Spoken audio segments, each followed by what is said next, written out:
آپ کی خیرخواہی اور خدمت کی یہ مقدس امانت اگست 2023 کو ہم نگراں حکومت کے سپرد کر دیں گے۔ 15 ماہ میں ہم نے 4 سال کی بربادیوں کا حت المقدور ملبہ صاف کیا، راہ میں بچھائی گئی بارودی سرنگیں صاف کی، معاشی استحکام کی طرف لوٹ آنے کا سفر تھا۔ آئندہ ماہ معاملات نگراں حکومت کے سپرد کر دیں گے۔ وزیر اعظم شہباز شریف کا قوم سے خطاب، بولے ریاست بچانے کے لیے اپنی سیاست کی قربانی دی، 15 ماہ میں 4 سال کی بربادیوں کا ملبہ اور بارودی سرنگوں کو صاف کیا، معیشت، خارجہ تعلقات اور دیگر شعبوں میں لگی آگ بجھائی، معاشی بحالی کے لیے جامع پلان بنا لیا۔ وزیر خزانہ اور آرمی چیف نے بھی محنت کی، نواز شریف کی قیادت میں ملک کو پھر ترقی کی راہ پر لائیں گے۔ سابق حکمران IMF معاہدے کی ناکامی کے لیے سرگرم رہے، IMF سے رقم ملنے پر ملک دشمنوں کی ناپاک خواہش مٹی میں مل گئی، اقوام متحدہ نے پاکستان میں انسانی حقوق کی صورتحال بہتر قرار دی۔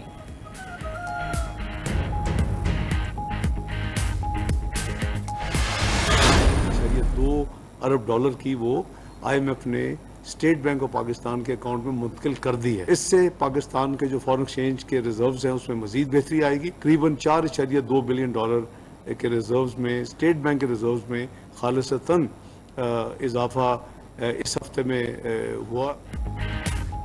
IMF نے $1 ارب 20 کروڑ پاکستان کو منتقل کر دیے، $1.8 ارب کی باقی رقم 2 جائزہ رپورٹس کے بعد ملے گی۔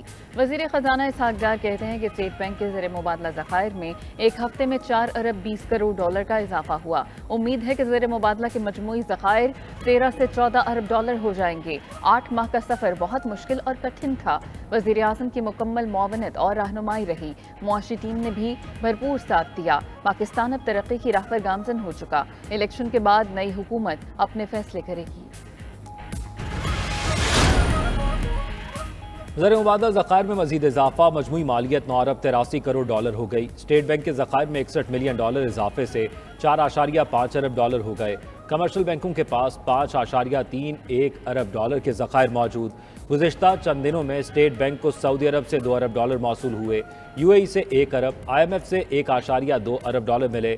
دوسری جانب وزیر اعظم شہباز شریف اور صدر اسلامی ترقیاتی بینک سلمان الجاسر کی ٹیلی فون پر گفتگو، وزیر اعظم نے $1 ارب کی فراہمی پر اسلامی بینک کا شکریہ ادا کیا۔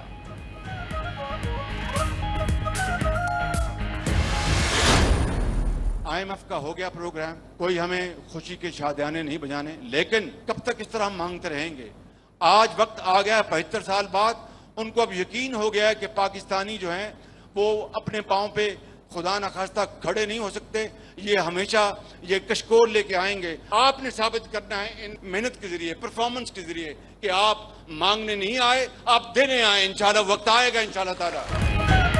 اللہ کا شکر ہے کہ پاکستان ڈیفالٹ سے بچ گیا۔ IMF پروگرام کوئی حلوہ یا کھیر نہیں، کڑی شرائط ہیں جو برداشت کی، ہمیں کوئی شادیانے نہیں بجانے۔ وزیر اعظم شہباز شریف کا بہاؤالدین زکریا یونیورسٹی میں لیپ ٹاپ تقسیم کرنے کی تقریب سے خطاب، بولے کہ دنیا سمجھتی ہے کہ پاکستان والے ہمیشہ کشکول لے کر آئیں گے، ہم تبھی آگے بڑھیں گے جب ہر شعبے کے افراد مل کر ترقی میں اپنا حصہ ڈالیں، پھر وہ وقت آئے گا کہ ہم دنیا سے مدد لینے کے بجائے دینے جائیں گے۔ وزیر اعظم کا شجاع آباد میں فلائی اوور بنانے کا اعلان، دوبارہ حکومت ملنے پر ملتان کو میڈیکل سٹی بنانے اور طلبہ میں 50 لاکھ لیپ ٹاپ تقسیم کرنے کا وعدہ کیا۔ وزیر اعظم نے نیشنل اسپتال 2 منصوبے کا بھی افتتاح کیا۔ مفتاح اسماعیل نے نگراں دور میں اپنے وزیر خزانہ بننے کا امکان رد کر دیا۔ سابق وزیر خزانہ کی پروگرام بریکنگ ویوز ود مالک میں گفتگو، بولے IMF پروگرام وزیر خزانہ کے بجائے وزیر اعظم کی کاوشوں سے ہوا، دوستوں کے علاوہ مخالف بھی چاہتے تھے IMF معاہدہ ہو جائے۔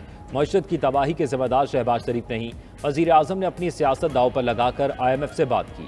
آئندہ حکومت کو اداروں کی نجکاری پر توجہ دینا ہوگی، ڈسکوز، گیس کمپنیوں اور PIA کی نجکاری کر دینی چاہیے۔ چھوٹے تاجروں پر $6,000 کا ٹیکس لگانا ان کی غلطی تھی۔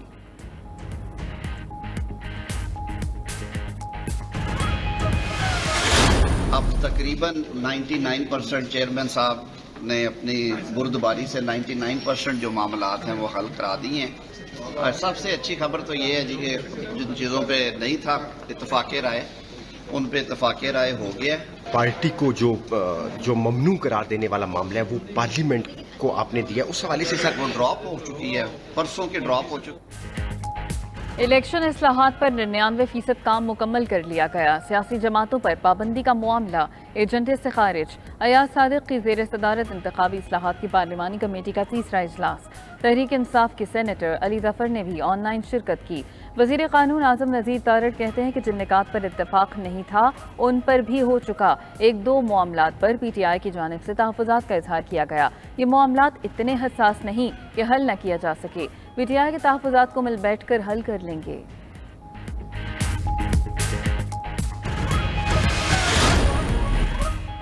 سپریم کورٹ 2 اہم کیسز کی سماعت کے لیے لارجر بینچ تشکیل دے دیے. 6 رکنی لارجر بینچ فوجی عدالتوں کے خلاف درخواستوں پر 18 جولائی کو سماعت کرے گا. 6 رکنی لارجر بینچ 18 سے 20 جولائی تک کے لیے تشکیل دیا گیا. Supreme court practice and procedure act کے خلاف 8 رکنی لارجر بینچ 21 جولائی کو کیس سنے گا. دونوں کیسز میں فریقین کو نوٹسز جاری کر دیے گئے.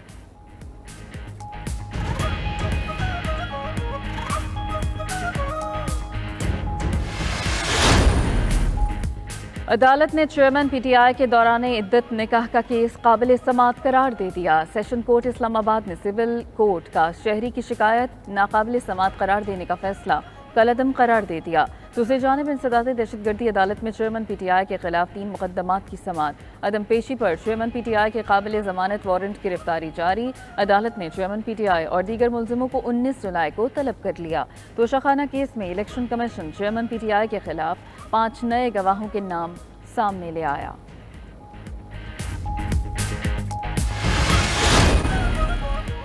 حاجی گلبر خان وزیر اعلیٰ گلگت بلتستان منتخب. حلف اٹھا لیا. گورنر مہدی شاہ نے نئے وزیر اعلیٰ گلبر خان سے حلف لیا.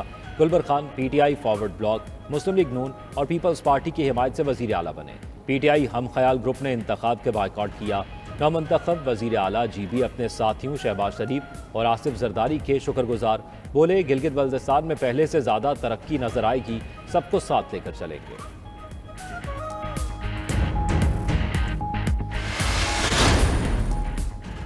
پی ٹی آئی کو نگران وزیر اعلیٰ کی تعیناتی کے عمل سے باہر رکھنے کا plan. Opposition leader Sindh assembly کے عہدے کے لیے ایم کیو ایم کے دیگر جماعتوں سے معاملات طے.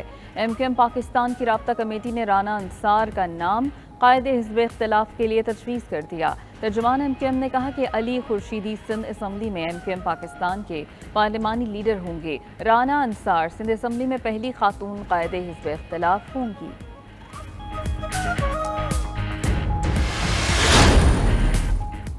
گورنر خیبر پختونخوا نے عدنان جلیل کو وزارت سے ہٹانے کی سمری واپس کر دی. گورنر غلام علی نے سمری واپس کرنے کی تصدیق کر دی. ذرائع کے مطابق سمری میں وزیر کو ہٹانے کے نقاط میں کئی سخن پائے گئے.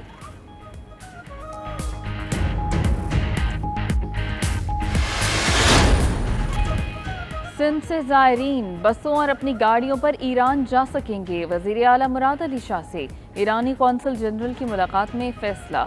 ایران اور سندھ حکومت کا صحت اور ٹرانسپورٹ کے شعبوں میں مل کر کام کرنے پر اتفاق. سندھ کے تھیلیسیمیا، امراض قلب اور دیگر امراض کے ماہرین ایران سے مل کر کام کریں گے. ترجمان وزیر اعلیٰ کے مطابق زائرین کی بسیں اور گاڑیاں کراچی سے چاہ بہار کے راستے جائیں گی.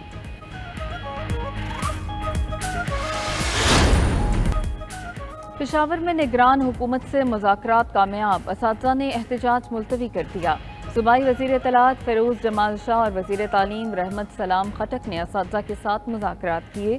وزیر اعلیٰ، گورنر اور حکومت کی جانب سے اساتذہ پر تشدد پر معذرت کی. سیکنڈری اسکول ٹیچرز ایسوسی ایشن نے اپ گریڈیشن کے لیے احتجاج کیا. احتجاج کے دوران پولیس نے شیلنگ کی اور کئی اساتذہ کو حراست میں لیا تھا.